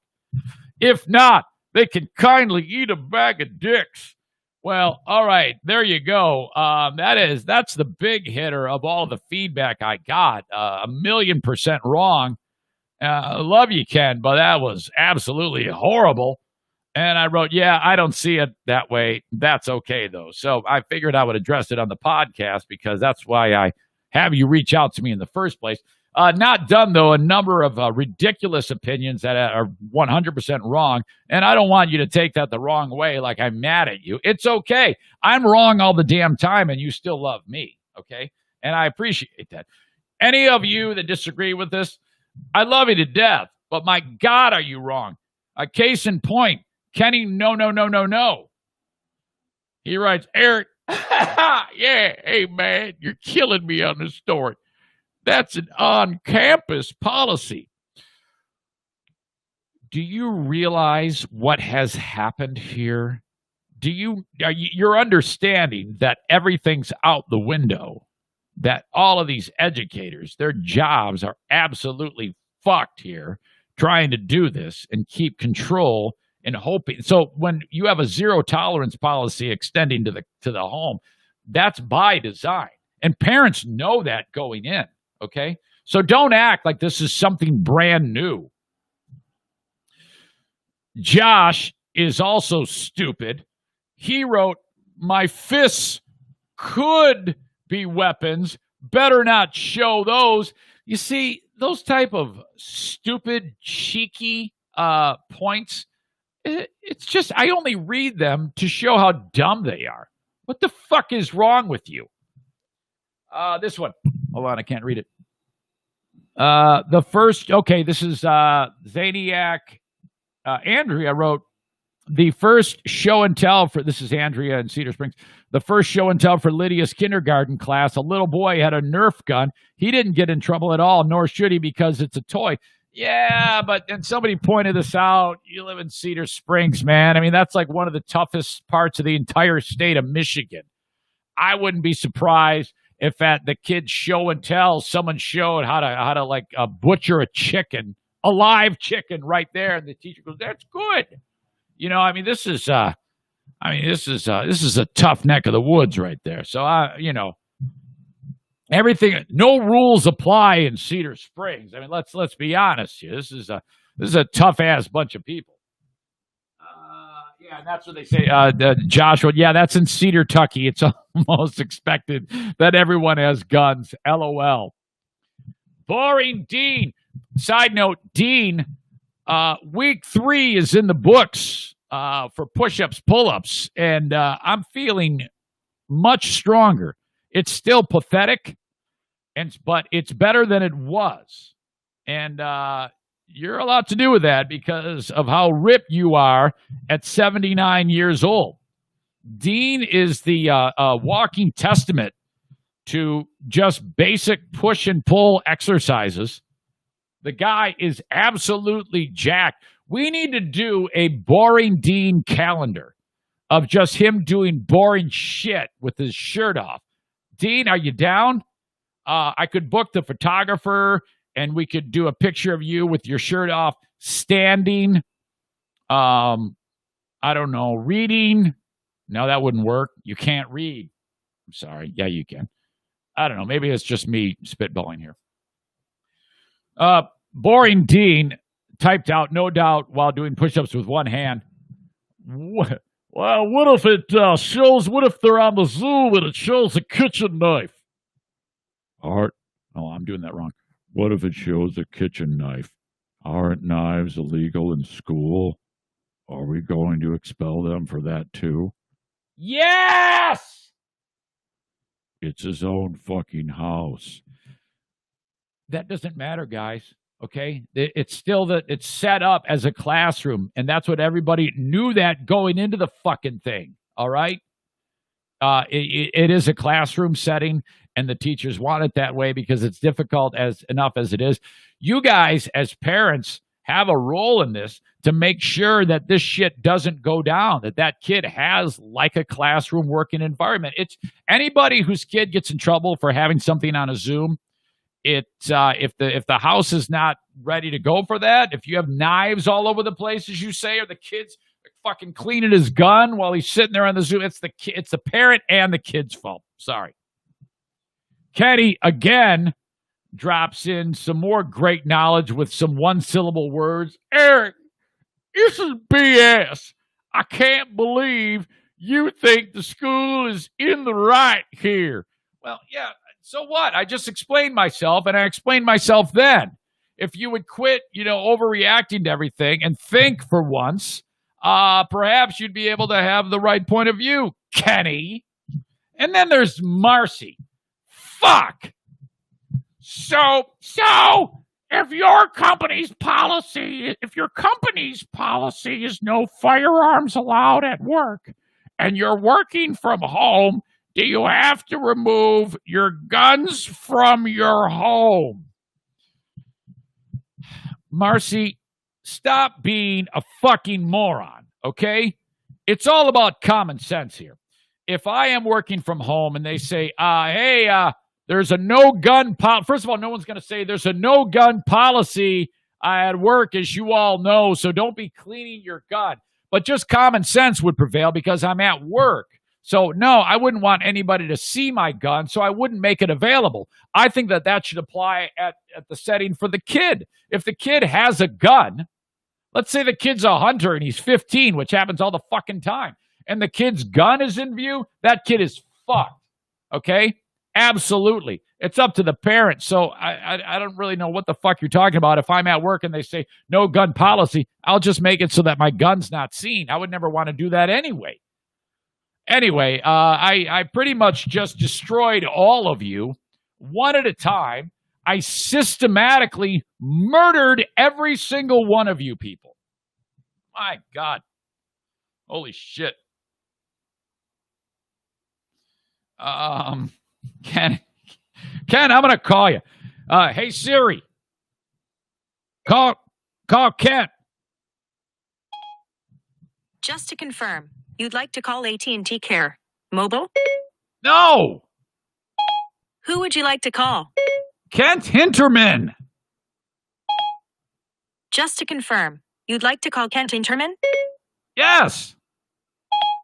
Calling Kent Hinterman. He's burning up my phone. Everybody's got my phone number. I get texts from people all the damn time. Oops. Hey, what's up? No, you got to start with, what's up, dick? So wait a minute. Are you suggesting that if your kid is on Zoom and there's a gun that the teacher can see, that's okay? If it's a toy, I don't care. Well, what if it's a BB gun? If it's a BB gun, that's okay. I mean, it's not a threat to any of the other kids there. He's not grabbing it. Well, no, of course not. No. Of course it's not a threat, but still, it's a massive distraction. What are you doing? Are you like playing it with a Rubik's Cube? It's super loud. Oh, sorry. I was cleaning my coffee pot. Oh, my God. Well, yeah. Anyway, I mean, if the kid has the gun in the frame, that's a huge distraction. And like I said, all these students, they know the rules going in, that the Zoom is an extension of the classroom, and everybody agrees to that. That's part of it. If it's a distraction, remove the. I'm sorry. Okay, I mean, oh, darn it! It cut out there. Say that sentence again. It's a action, remove the distraction. You don't sit there and suspend a kid. The kid is already at one of the poorest schools in America, and then you're going to limit his education even more and then further that poverty. Oh, come on now. It's a 6-day suspension. It's not like they took away the kid's right to have an education. It was, I mean, at some point there are rules that have to be followed. I don't see what's wrong with actually sticking to rules for once. Wouldn't that be nice? Sticking to rules is fine. Okay, good. We agree. But suspending a kid for it. What do you? That's what a rule is. What the fuck is the point of a rule if there isn't any ramification for breaking the rule? You ask him to remove the issue, and then if they... Oh, shit. It's all... Hey, shit is that. So if he doesn't remove it, or if the parent doesn't remove it, I mean, it's just, you say it should be common sense. It should be common sense that you ask the parent, hey, we need to make sure that that's not in the background anymore. Can you do this? Yeah. Instead of, nope, here's a suspension. Yeah, and that's I think what it boils down to is, I mean, if it's your classroom, that may be handled that way, but I mean, I would assume that the teacher isn't really in the realm to start splitting hairs and watching for who's doing things wrong and then offering warnings. I think that the quick, swift, certain, severe response of, you're busted, you're punished, and then everybody else in the room might be like, boy, we don't want to screw with this teacher because she means business. That's basically a detriment, or I should say a deterrent right there, because they know that there are ramifications for breaking those rules as opposed to all this new age nonsense that you try. No, it definitely should be. I mean, it shouldn't be up to the teacher. It should be up to the board or the superintendent or the principal. And the principal should be looking at it and going, hey, we care about your child's education, so please remove this. And if it's not removed, okay. Yeah. But the fact that it wasn't even in the frame, it was on the ground, and then the sister, tripped over it. I've got a busy house. If my kids were home doing Zoom with my 3-year-old who plays with toy guns all the time, walks in the background with one in there, why should my kids get suspended? Well, I tell you what, they might. Hopefully, you know what? I'm going to keep my eye on MLive for the story about Zaniac Kent dropped the E out of U is kicking ass in the school because his kid got suspended. Oh, it would be there. Yeah, hell to pay. But thankfully, our teachers in Hudsonville actually have some common sense, and they actually care about the students. Hey, speaking of Hudsonville, what did you think about that kid that I talked about yesterday who was going after the dude on the township? I actually didn't hear that part. Oh shit, you got to hear it. It was like I started pretty early with that one. She was. Was it the girl in Georgetown Township? Right. Yeah, she's an idiot. If you were the guy and if a 19-year-old started lecturing you on grammar, wouldn't you want to strangle that kid? Oh, I would troll her harder than she trolled her. Oh, it'd be. I couldn't be an elected official. I'm just not politically correct enough. How about the guy though, making up some fairy tale that someone hacked him? That was even worse. No, he flat out should have just said, yeah, I did it, and I'd do it again. Yes. I'll keep doing it. Yeah, I'm telling you, that's the quickest way to avoid cancellation. It's called the Joey Diaz model. If you jump on it and double and triple down hard, you're going to win every time. Somebody needs to defund the grammar police. That's all I have to say. While you're here, so the debate yesterday, if there is one huge thing, what is the one huge thing that is a takeaway from that debate based on your observation, please? I didn't watch those debates. Joe Jorgensen was actually doing a live event last night explaining what she would and wouldn't do and answering some questions from people who were involved, and I ended up watching that, and it was way more informational than shut up, man. Oh, dude, it was so bad. It was so screwed up. My God. I couldn't watch that circus. Oh, shit. Okay, well, very good. I appreciate your feedback, and actually you being on here with me helps. Yeah, of course. helps the point. So, hey, are you still selling flooring? I am. I'm off today, but because I got to work Saturday now. Are you still at the Are you still at the discount outlet? Yeah. Yep. Been there just probably about a year and a half now. I bought my last bit of flooring from there, and then I had Bennett install it. I'm still leaning on Darwin about getting back on the show, but the company's still getting back on their feet, so things are a little bit. Yeah, I mean we're doing. Yeah. We're making sales like crazy. I mean we've been busier than ever, which is great. We just we're still. Yeah. We had 2 months off basically of hey, we've got this product sitting here that we paid for, and now that money's not coming in. So yep. We are doing well, and keep pushing Darwin because. Oh yeah, I will. He's definitely got some. Yeah, man, I'm all over it, and I will do my best. And before you know it, you guys at Johnson Flooring. Do I say I forget? Do I say Johnson Carpet 1? Yeah. All right, very good. I'll talk to you soon. Okay, there you go. Ken dropped the E out of you, adding some nice insight there. Even though he's wrong, we agree to disagree, and you may too. If anything I say on this show bugs the shit out of you, good. Facebook is on the live stream. You can leave comments there. You can leave comments on the YouTube stream.